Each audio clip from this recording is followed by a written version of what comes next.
Chapter 1. Loomings. Call me Ishmael. Some years ago, never mind how long precisely, having little or no money in my purse and nothing particular to interest me on shore, I thought I would sail about a little and see the watery part of the world. It is a way I have of driving off the spleen and regulating the circulation. Whenever I find myself growing grim about the mouth, whenever it is a damp, drizzly November in my soul, whenever I find myself involuntarily pausing before coffin warehouses and bringing up the rear of every funeral I meet, and especially whenever my hypos get such an upper hand of me that it requires a strong moral principle to prevent me from deliberately stepping into the street and methodically knocking people's hats off, then I account it high time to get to sea as soon as I can. This is my substitute for pistol and ball. With a philosophical flourish, Cato throws himself upon his sword. I quietly take to the ship. There is nothing surprising in this. If they but knew it, almost all men in their degree, some time or other, cherish very nearly the same feelings towards the ocean with me. There now is your insular city of the Manhattoes, belted round by wharves as Indian isles by coral reefs. Commerce surrounds it with her surf. Right and left, the streets take you waterward. Its extreme downtown is the Battery, where that noble mole is washed by waves and cooled by breezes, which a few hours previous were out of sight of land. Look at the crowds of water gazers there. Circumambulate the city of a dreamy Sabbath afternoon. Go from Corlear's Hook to Coenties Slip, and from thence, by Whitehall, northward. What do you see? Posted like silent sentinels all around the town stand thousands upon thousands of mortal men fixed in ocean reveries. Some leaning against the spiles, some seated upon the pierheads, some looking over the bulwarks of ships from China, some high aloft in the rigging as if striving to get a still better seaward peep. But these are all landsmen, of weekdays pent up in lath and plaster, tied to counters, nailed to benches, clinched to desks. How then is this? Are the green fields gone? What do they here?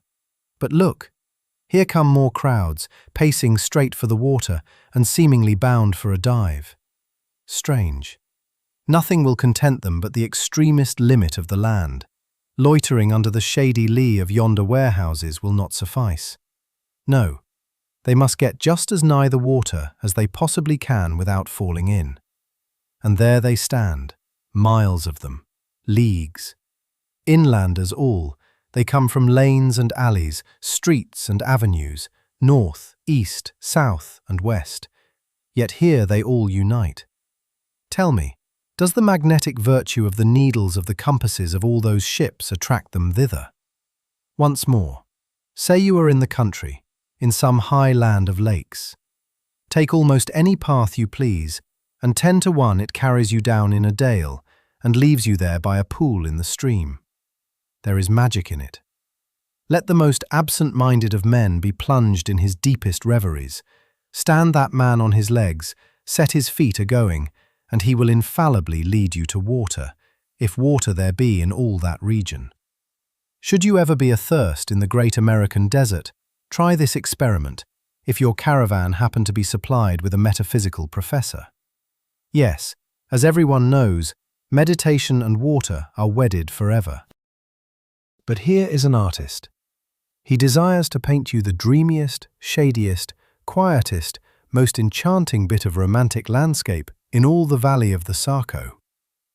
What is the chief element he employs? There stand his trees, each with a hollow trunk, as if a hermit and a crucifix were within.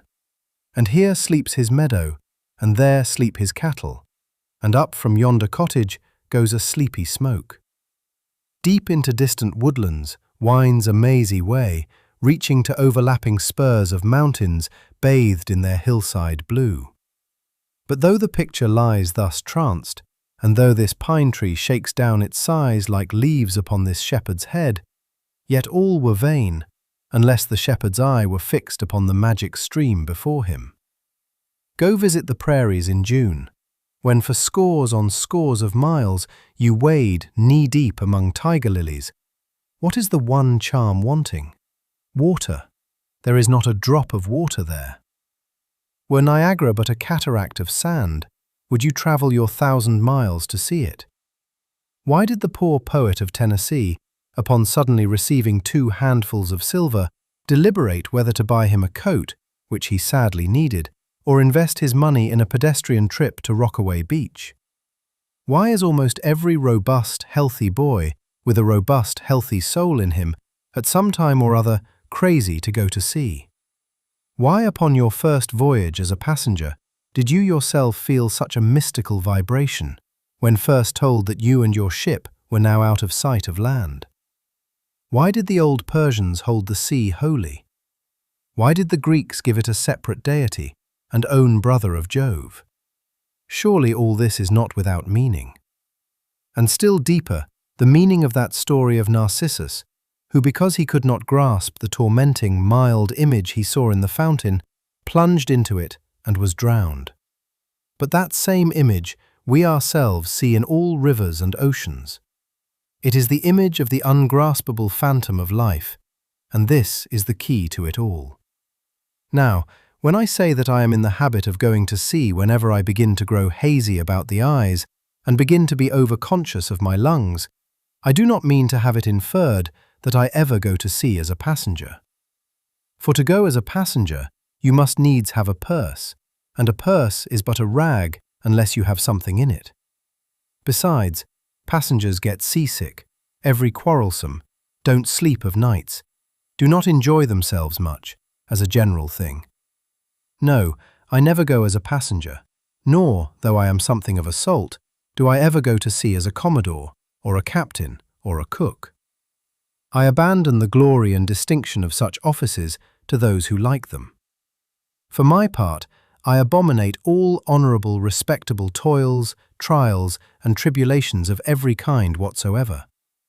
It is quite as much as I can do to take care of myself without taking care of ships, barks, brigs, schooners, and what not. And as for going as cook, though I confess there is considerable glory in that, a cook being a sort of officer on shipboard, yet somehow I never fancied broiling fowls, though once broiled, judiciously buttered, and judgmatically salted and peppered, there is no one who will speak more respectfully, not to say reverentially, of a broiled fowl than I will. It is out of the idolatrous dotings of the old Egyptians upon broiled ibis and roasted river horse that you see the mummies of those creatures in their huge bakehouses, the pyramids. No, when I go to sea, I go as a simple sailor, right before the mast, plumb down into the forecastle, aloft there to the royal masthead. True, they rather order me about some, and make me jump from spar to spar, like a grasshopper in a May meadow. And at first, this sort of thing is unpleasant enough.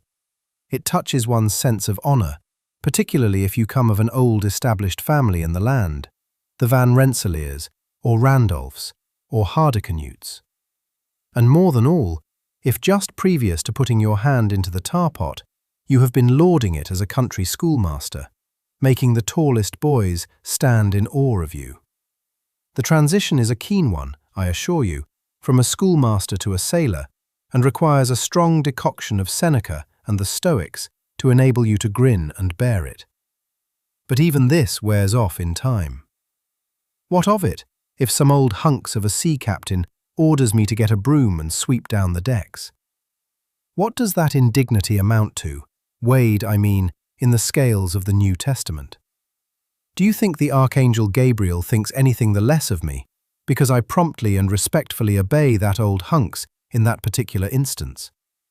Who ain't a slave? Tell me that. Well then, however the old sea captains may order me about, however they may thump and punch me about, I have the satisfaction of knowing that it is all right, that everybody else is one way or other served in much the same way, either in a physical or metaphysical point of view, that is, and so the universal thump is passed round, and all hands should rub each other's shoulder blades and be content. Again, I always go to sea as a sailor because they make a point of paying me for my trouble, whereas they never pay passengers a single penny that I ever heard of. On the contrary, passengers themselves must pay. And there is all the difference in the world between paying and being paid. The act of paying is perhaps the most uncomfortable infliction that the two orchard thieves entailed upon us. But being paid, what will compare with it? The urbane activity with which a man receives money is really marvelous, considering that we so earnestly believe money to be the root of all earthly ills, and that on no account can a moneyed man enter heaven. Ah, how cheerfully we consign ourselves to perdition. Finally, I always go to sea as a sailor because of the wholesome exercise and pure air of the forecastle deck. For as in this world, headwinds are far more prevalent than winds from astern, that is, if you never violate the Pythagorean maxim, so for the most part, the Commodore on the quarterdeck gets his atmosphere at second hand from the sailors on the forecastle. He thinks he breathes it first, but not so. In much the same way do the commonalty lead their leaders in many other things, at the same time that the leaders little suspect it. But wherefore it was that after having repeatedly smelt the sea as a merchant sailor, I should now take it into my head to go on a whaling voyage. This, the invisible police officer of the fates, who has the constant surveillance of me and secretly dogs me and influences me in some unaccountable way, he can better answer than anyone else. And doubtless, my going on this whaling voyage formed part of the grand program of Providence that was drawn up a long time ago. It came in as a sort of brief interlude and solo between more extensive performances. I take it that this part of the bill must have run something like this. Grand contested election for the presidency of the United States. Whaling voyage by one Ishmael. Bloody battle in Afghanistan. Though I cannot tell why it was exactly that those stage managers, the fates, put me down for this shabby part of a whaling voyage when others were set down for magnificent parts in high tragedies and short and easy parts in genteel comedies and jolly parts in farces. Though I cannot tell why this was exactly, yet, now that I recall all the circumstances, I think I can see a little into the springs and motives which, being cunningly presented to me under various disguises, induced me to set about performing the part I did, besides cajoling me into the delusion that it was a choice resulting from my own unbiased free will and discriminating judgment. Chief among these motives was the overwhelming idea of the great whale himself. Such a portentous and mysterious monster roused all my curiosity. Then the wild and distant seas where he rolled his island bulk, the undeliverable, nameless perils of the whale. These, with all the attending marvels of 1,000 Patagonian sights and sounds, helped to sway me to my wish. With other men, perhaps, such things would not have been inducements, but as for me, I am tormented with an everlasting itch for things remote.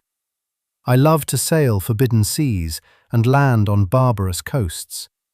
Not ignoring what is good, I am quick to perceive a horror, and could still be social with it, would they let me, since it is but well to be on friendly terms with all the inmates of the place one lodges in. By reason of these things, then, the whaling voyage was welcome. The great floodgates of the wonder-world swung open, and in the wild conceits that swayed me to my purpose, two and two there floated into my inmost soul endless processions of the whale, and, mid most of them all, one grand hooded phantom, like a snow hill in the air.